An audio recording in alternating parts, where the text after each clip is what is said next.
Okay, I'm just going to remove a couple of things here. All right, so welcome everyone to today's online training, and we're into the first lesson of the building the laws of accuracy in the full swing and driver. And today we're doing the laws of accuracy and the law of technique. Technique very important when building your full swing, because it enables you to reach quite high levels when your technique's quite good, and you can get that nice compression on the golf ball consistently. So let's have a little look at where we're at. So we're at the law of technique for full swing. And if we have a look at the actual full swing itself and what the definition would be of the law of technique, it's to develop skills through observational learning and modeling. And, you as a golfer or as a student, your ability to be able to observe and duplicate some great players and your coaches, like also with Peter and myself, and to be able to model on certain things is what we're all about in the law of technique. And Peter, you got a little bit more additional information about the law of technique as well. Yeah, what's that? So it was to develop skills through observational learning and modeling, and I think you were talking about understanding a bit earlier in one of our earlier classes. Definitely. One thing is to mimic. I'll get back here where you can see me. When you model something, you watch something like as a child or as an adult, and you see a good swing, you watch them in the tournaments. And quite often people, after they've watched a tournament, whether it's live or on TV, you can go out with that kind of rhythm and the feeling of that top player swing, and you can play better. But unless you have a basic understanding of what the pieces are when you're building them, and you don't have if you don't have the process of building the theory with a drill, to then build not only the feeling and the look, but to actually understand how the things all fits together. So, for instance, it looks like for a lot of golfers that the arms are going across the body, and that when they pick the club up, they swing it and they go with the arms, and then the body kind of is in the road, and they get either a chicken wing going back or a chicken wing going forward, or they get some sort of breakdown. And if the golfer truly understands that really the hands and arms in the backswing, that's their movement. If you don't look at the body and it goes down, that's the downswing. And this is the follow through, and this is the finish. The illusion is it looks like it's going backwards and forwards, but while this is going on with the hands and arms in relation to the body's center, the body turn is taking us back. And then as we come down, the body turn brings us around. So if we look at that in a direction towards we'll just bring this down a little bit. Is that, just let me bring that down a little bit lower. Oh, it's too bright, Pete. Right, just I just want to be under the bright lights. Yeah, leave it out in the backyard. Yeah, that's good. All right, okay. You can see me okay. I thought I might have been disappearing. No, we can see you just fine. It's a bit bright in the back. Just let it shine up a little bit more into there. Let it go up. Okay, I'm sorry about that. No, you're all good. I wondered why you hadn't complained. I mean, you hadn't said anything. Yeah. Okay. Well, looking at it from this angle here, if I swing through, it's more easy to see the hands and arms are in front of my body. So what causes that's what our program's all about. And it's not caused by the arms moving, and it's not caused by the actual body trying to move. It's all caused by the way we use the wrists. So when I move my wrists like one hand push against the other, that hand pressure off center turns my body that way. My hip goes a little forward, my shoulder rocks up. Now, when I go back the other way, when it goes from there to there, the other hip turns. And the hip and the shoulder. So when you understand, one, how to put the hands on the club, which we're going to talk about in a minute, because without the right grip, this is a lot less effective. So we need to, one, get a good grip, and then we have to train our hands to push and then push. And that action is not an arm and hand, it's a hip and hand. And then when we get that, it swings the club, and all of a sudden, you don't need, if I swing this way, bring that out the road. When I swing this way, I don't have to do much effort. The swinging club, once it starts correctly, the swinging club helps load and then unload the downswing. So we better probably talk about the technique, the mechanics that allow that to happen. And it starts, what's it start with? Grip, Chris, you might have a little list there to have a look at. Yeah, so first of all, if we look at the purpose of the law of technique in the full swing is to build a technique that allows you to swing with consistency, control of power within the full swing. Our focus is on the key alignments and drills that will give you the right feel to improve your fairway shots, as well as the driver. And when you're doing this, you don't really focus on any target at the stage. Just get feedback as to how things feel at this moment. So building the right alignments is very important, and having the drill that gives you the right feel is important as well. When we're having a look, you know, a little bit more of the definition, the ability to perform a physical task is the like law of technique, as opposed to skill, which is the ability to perform a task in a game setting. So, you know, this is where we build it on the golf range, you know, or in a golf simulator, out in the backyard, hitting balls into net. This gives us the ability to be able to build a pretty good technique. And then when you get out on the golf course, that's taking it out in a game situation with targets. But in this case, we're just building technique, better technique, then you'll have more fun out in the golf course. Important points for the technique is, and probably the number one is getting the right grip as far as the left hand and the right hand goes, and then educating your left and right hand how to move, like in separate pieces, and then putting them both together. The hands are the king of the golf swing, and if you understand how they move, then you can get maximum control. Pete, take it away. Okie dokie. Well, the grip is number one. I'm just on the Zoom call. Now, putting the club across in the hand on an angle, Okay. not up in the palm, basically down in the roots of the fingers. So when I wrap the fingers around, this heel pad fits on top. Now, that'll lock the shaft of the club. This represents a golf club, by the way. It's a great training aid. The top here is the top edge of the shaft. This bottom here is the club face, the flat edge here. That's the club head end. And when you grip down about 5 or 6 inches down the grip, when you uncock, if your wrist's in the right position, then it'll uncock into line with that lead arm. Now, some people might have a little bit more stiffness in the forearm, so they won't get all the way, but you're going towards, you're not going out of line one way or another, you're going towards an in-line condition with the lead arm. And actually, as it goes down, it will go down and it will arch.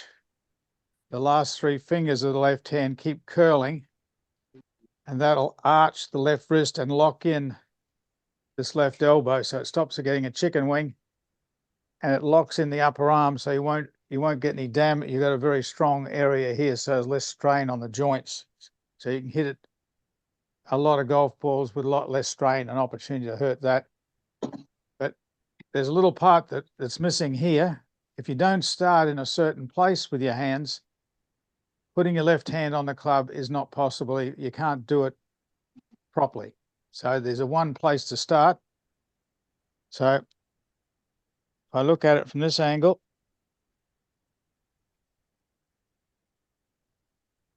this shaft, if this is a golf club, it must point in the middle of my belt buckle, which is about a position about 4 fingers below your navel, below your belly button.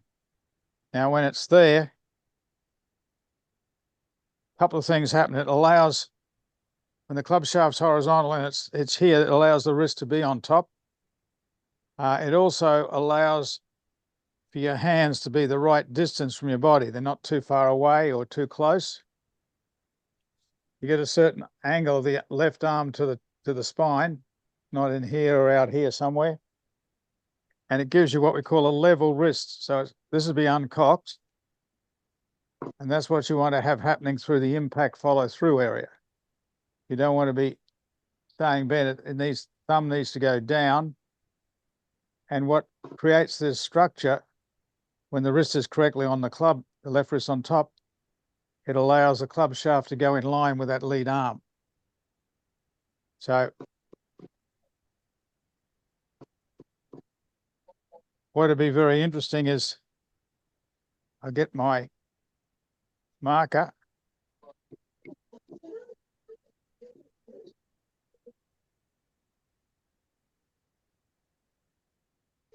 Now, I've marked it up this morning, but the crease just above the little finger here, that's the first knuckle joint of the little finger on the palm side. Club should run from that point there across to the second knuckle joint of the index finger. So when the club runs across your hand on that incline or that diagonal, it will allow when your hand folds over, allow you to have a short thumb. If you were to go parallel, you'll have a long thumb, and that puts more strain up the muscles on the outside. And you're cruising for a bruise, and if you do that, you finish up with golfer's elbow, or you get some problems down here in the wrists and the thumb. So it's really of great value to have an angle. So it's really now,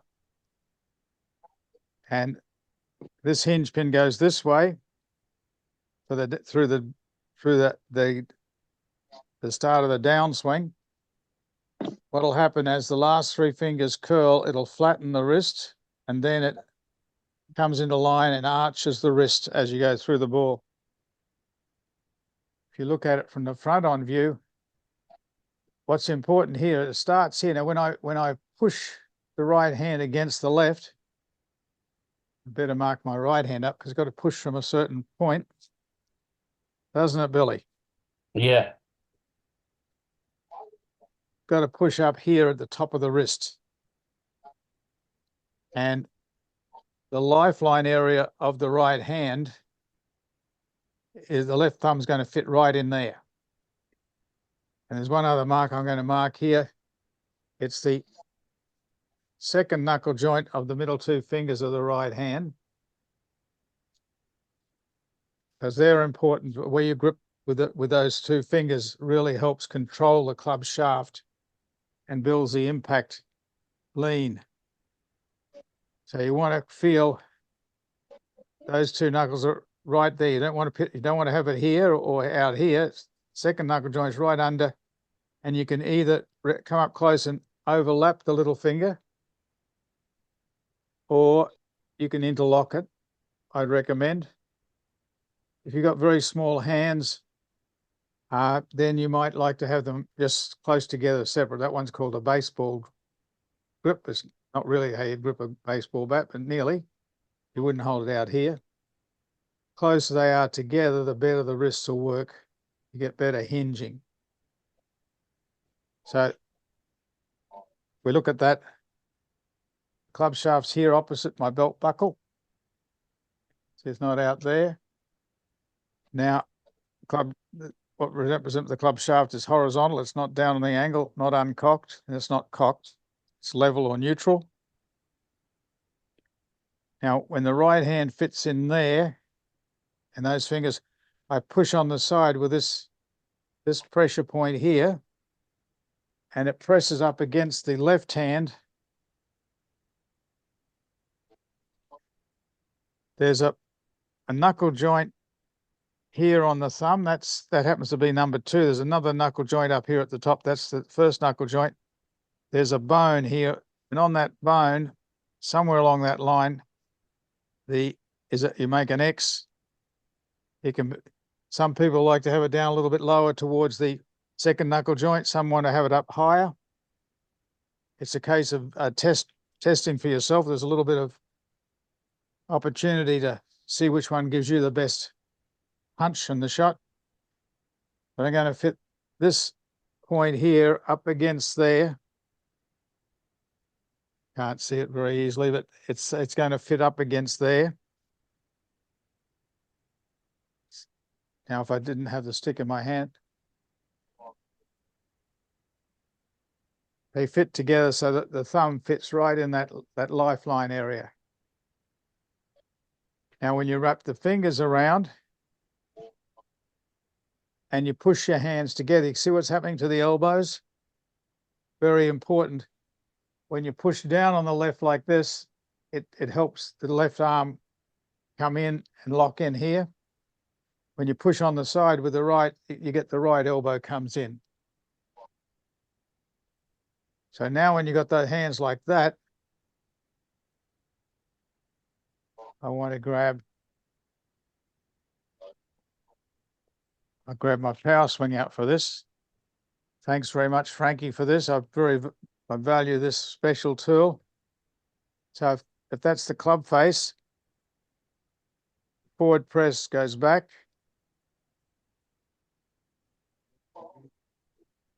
Get it on the mat. Forward press back. When I push forward, the hip turns forward. The right hip pivot of the forward press is around this hip. It's not around the middle. The right knee stays pretty stable. The right foot's flat and heavy. So when I push on the side with the right hand, that bends the right elbow, compresses the right shoulder a little. Very valuable to get that connection and compression. Kind of a trigger. It spring loads. When you push against the left hand, you're not trying to move it forward. It's being moved forward by the right hand, but the right hand and the hip turn and the shoulder rotation cause the hands to move off center. See, it's not an arm thing. It's a wrist and hip and shoulder. And then when I go the other way, before this moves back, the right hand pushing that way causes this hip to turn. And a drill that'll build that skill rather than just do it here in front. You can put the club and put it into the ground. I got it upside down now. And I can push off center. I can just feel how the hand moving off center turns the hip. I get the turning in a barrel sensation. So there's no sway. Forward press, this one doesn't move. In the backswing, I turn around the middle and this right hip sinks. And when I do that, as the right hip sinks, the left hand pushing back the shoulder, you can see the shoulder stays up. It doesn't drop down. And that leaves the body to run against the arms. Doesn't it, Frankie? So the arms, they stay more out here. They don't get pulled across the body. I know it's a drill that needs to be practiced quite a bit just to get the feeling of the pivot running into the arms so the club will swing back. I've got it upside down. And that's a really important, putting your hands on the club properly allows that wrist action and it allows the hinge action to happen in the backswing. And then in the downswing, we can come down in line with the left arm. So it's the hands working correctly are able to happen if you've got a good grip. So I'll go back to Chris, and I know there's more to it than that, but that's the stepping stone, first step. Yeah, first step, understanding the hands. Now, if we have a look at the next step is understanding well, first of all, the lower body movement. Why is the lower body so important, Pete? I mean, it's sort of the foundation of the swing, right? Yeah, it sure is. And you got to have a base, and you got to golf's. It's turning in a barrel, isn't? Even though weight moves, not because you move, but because the club goes one side and the other. That's what causes any weight shift. You don't want to go into agreement with it, otherwise you'll finish up having a lot of swaying and timing. So what needs to happen is, one, an understanding of how the lower body works, and then two, drilling it so that it becomes automatic. So if I was to stand up and then bend from the hip and unlock the knees out towards the toes, and then a little bit of a bump forward puts the left leg more of a pillar looking front on. The right side now is a bit more of a tripod, so that stops the sway and it promotes the correct internal rotation of the hips. So we're turning on the inside. We're not turning on the outside of the hips. And the lower body, when you want to make the backswing, I'll just go through the routine first, because it's always nice to get set up right. This will be a basic setup. I know Ian likes, that's probably the best one for most people, just to get started. A little waggle, educating the hands, backswing position, start of the downswing, and a bit of release. Now, when I push forward with the right hand against the left, the right wrist bends, the right elbow bends, the right shoulder rocks, and that stops this hip turning. So that in the forward press, the right hip pivot is the pivot point. The right knee stays stable. So when I do that, we look at it from the rear view, you can see that there's no movement here. It's all happening from the pivot point. When the left leg straightens and the left hip turns, the left shoulder goes up. We're going to talk about that in a minute, but down below, there's just a slight upward rotation of the hips in the forward press. Now in the backswing, we don't go this way. We even feel like the right hip sinks even more down. It won't. You'll get a load. We say you corkscrew into the ground. It's like a big corkscrew, and you're going this way. You're not coming up. You're winding into the ground. Now, if you can get that feeling, you're winding from the ankle. This is totally like a coil spring here. So now I've got something to hit with. I'm not going to go off from there. I'm going to wind it, and then I'm going to let the left side unwind out of that first. So as this goes back and winds up here, you got a corresponding wind up in this leg against the foot. So you get the lower body winds up like a coiled spring, and then it unwinds, doing it in slow motion there. See, it doesn't go sideways. It rotates up and out of the road in response to the downward as I throw there rather than out there. That gets the compression on the golf ball. So that's any drills that you can do there to get the lower body. So I'm not going to move here. I'm going to hold the right hip. That's the forward press. Turn around the middle of the hips. Hold the right hip back. Let the left hip clear. This goes a little further. And then this becomes the pivot point, the left hip, and then the right hip releases up. I think we probably should get up and do a few hundred of those, Chris, right now. That's next week, Pete. Repetition next week. Okay, so that action, just learning to do that, you might like to, when you go down the street, when you're walking down the street, you might like to walk down like this, you see. Well, if you look at Greg Norman, I mean, Greg Norman had the RPB, and he talked about the hips and things going back and forth that way, Pete. Well, he had part of it right. The poor fella, he didn't have the downswing right. He not at least coming up the 18th in the Masters one year, he slid out sideways. He had a tendency to. Jack Nicklaus was his hero, and he had a tendency early days to swing up this way. Later on, after he had, I think he had hip operations, same as Nicklaus. They both had very dodgy hips because of that slide.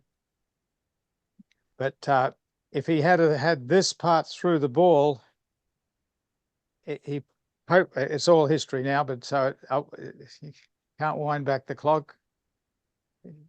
He's done a lot of good stuff for golf, but I think he would have liked to have the Masters under his belt.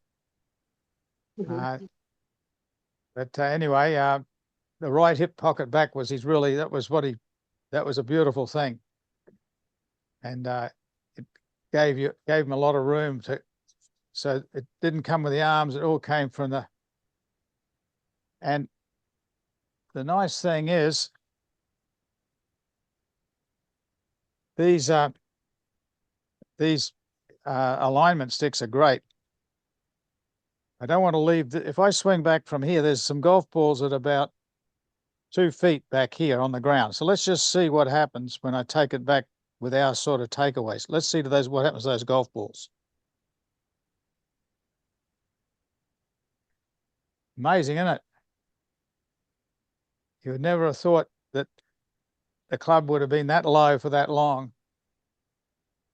So when I swing back, I'm going to move out my famous light.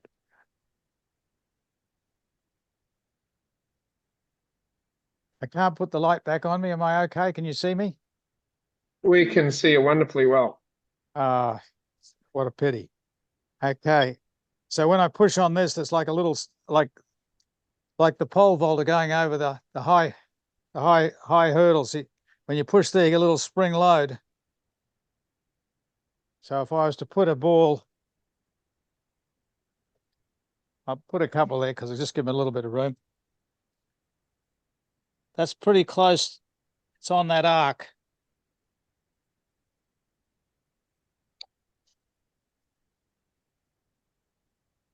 Now that's interesting, isn't it?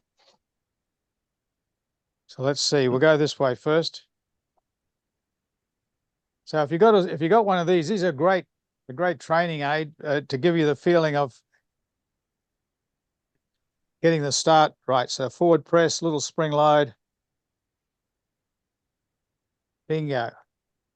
A lot of energy. It's not muscular. It's you got the law of the flail and the law of the centrifugal force on your side. So you can listen to the speed that you can get with this thing. Just make sure I'm not going to hit anything. So there's a lot of speed in that movement without having to swing very. Let me see. Okay. So the hands and hips. So that pivot. So you could practice this a lot. This is so forward press, back swing, down swing, follow through and finish. See, I don't want this taking off too early, so I train the lower body first. So I'm keeping this right side, forward press, back swing. I'm holding it back. And then I'd be very interested if you did this, Billy, with your and Ian with your juniors and Timmy.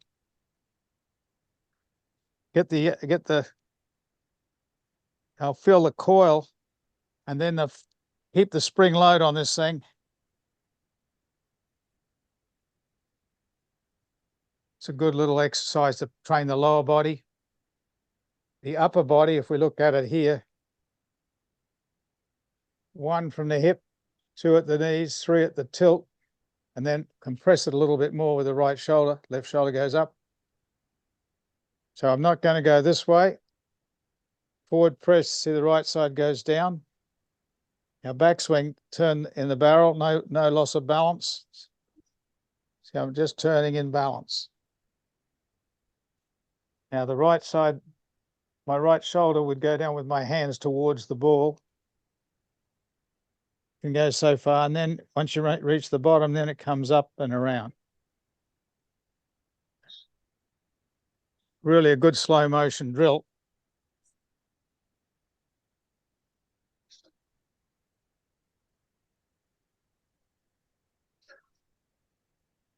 Pivot drill. Forward press, take away, backswing to the top, start down, release through impact up to follow through, finish. And just, I'll do it one more direction.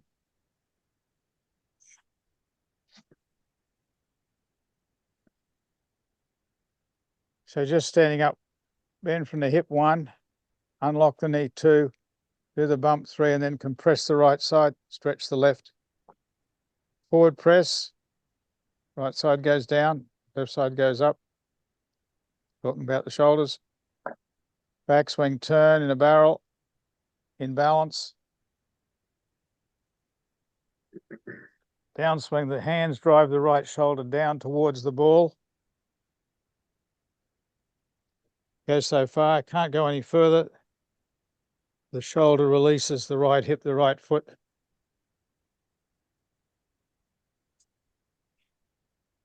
Probably have to do another 20 or 30 the other way. Do it as a left-hander. I'll do that tomorrow morning. Not tonight. Okay, it's been a strong day. What's next, Chris boy? Yeah, Pete. So you've done the lower body. You've also touched on the upper body there while you're at it. Anything else you want to add to about the upper body, or? No, just the fact that when you do take your posture, get in the habit of balancing on your back foot and starting with the club, at least bring it down to here before you bend. You know, you might be here and take your grip, and then when you come down, try to make a starting point before you get to the ball here, and then bend from the hip. Unlock the knee, left foot, right foot. Now your body's in a position, like this would be the longer, like a driver here, so the shoulders are going to turn, in this particular case, a little more flat. You get down, up and around. But this drill, I like for golfers to get the backswing right. If you start right, that's a back sling. You see, once you do this a few times, see that's, you're not trying to get up here. You're trying to load it. So when you get to the driver,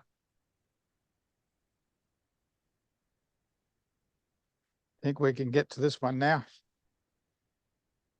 The only difference with the driver to the iron is if this is where the ball would be here,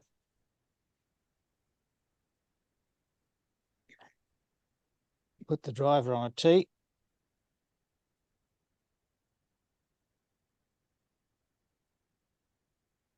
So